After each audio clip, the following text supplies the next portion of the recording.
The Australian dream is not dead. Do you know how I know? I spoke to my mortgage broker and he told me so. Disclaimer. The information in this OP Jayasinghe podcast is for general informational purposes only. It is not intended as professional advice, including financial, legal, medical, or other expert advice. Always seek the guidance of a qualified professional for your specific situation. The views expressed are those of the individuals and do not necessarily reflect those of any associated organisation.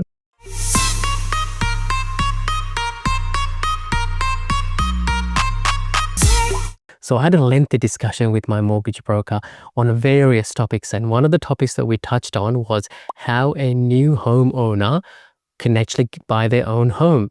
And he basically told me something that I didn't know. He said as long as you can save 5%, the government will basically cover the lender's mortgage insurance for the remaining amount, and obviously the closing cost as well. So there's a couple of conditions. The conditions are the value of the home has to be under $750,000. You have to be earning under 100K, and it has to be a brand new home. As long as you meet those conditions, you're okay. You can actually get into a home for, say you max out the 750K, as long as you can save 37,500, plus there'll be the closing costs as well, say double that, roughly around 70K. As long as you can save 70K, you can get into a brand new home. But it does get better. Check this out. You might be eligible for the First Homeowners Grant as well. And as I make this video, Victoria, you're getting at about 10K from the government. New South Wales, another 10K there as well. Tasmania and Queensland, you're getting $30,000. I'm actually just rechecking the numbers here. Western Australia, 10K. South Australia, 15K. So I think I've covered all of them. So this is not bad. So it doesn't mean you actually have to save that entire amount.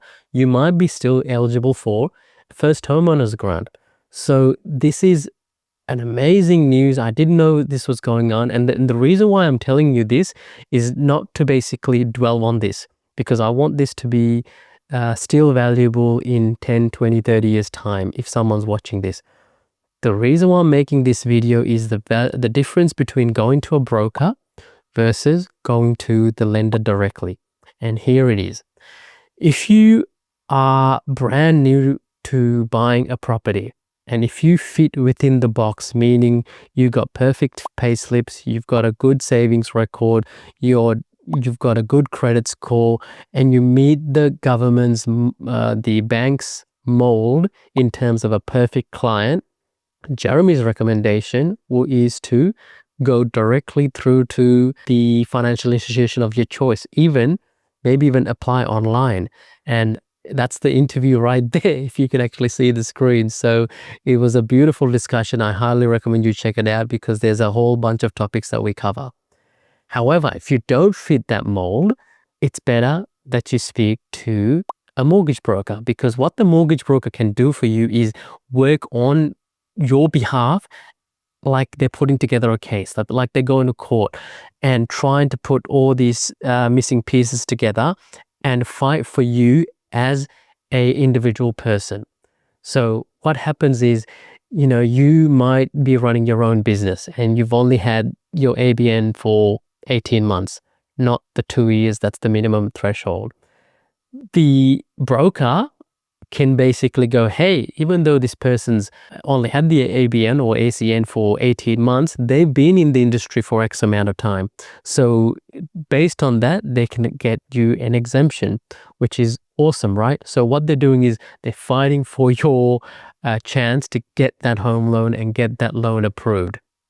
The only instance that where you would go directly through to a financial institution is when you've got a bit of portfolio of properties where the sweet spot that I've heard is about 5 properties. If you've got 5 properties under your belt, maybe even less than that, maybe even 4, this is the time you need to start getting relationships with the individual financial institutions, because they might assign you a portfolio manager, and you need to have that relationship, because sooner or later they might go, hey, Opie, you've capped out in terms of borrowing capacity.